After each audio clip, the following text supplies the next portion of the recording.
பின்பு தேவன் ஜலத்தின் மத்தியில் ஆகாய விரிவு உண்டாகக் கடவது என்றும் அது ஜலத்தினின்று ஜலத்தை பிரிக்க கடவது என்றும் சொன்னார்.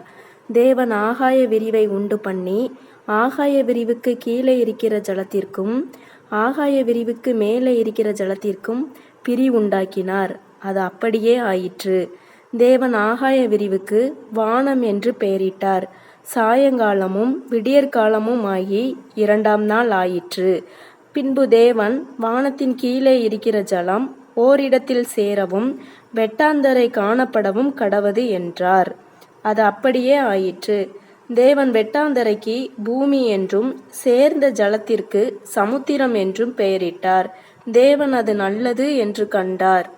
அப்பொழுது தேவன் பூமியானது புல்லையும் விதையை பிறப்பிக்கும் பூண்டுகளையும் பூமியின் மேல் தங்களில் தங்கள் விதையுடைய கனிகளை தங்கள் தங்கள் ஜாதியின்படியே கொடுக்கும் கனி விருட்சங்களையும் முளைப்பிக்க கடவது என்றார். அது அப்படியே ஆயிற்று.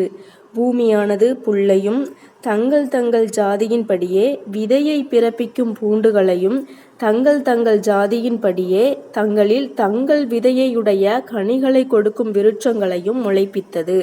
தேவன் அது நல்லது என்று கண்டார். சாயங்காலமும் விடியற்காலமும் ஆகி 3ஆம் நாள் ஆயிற்று.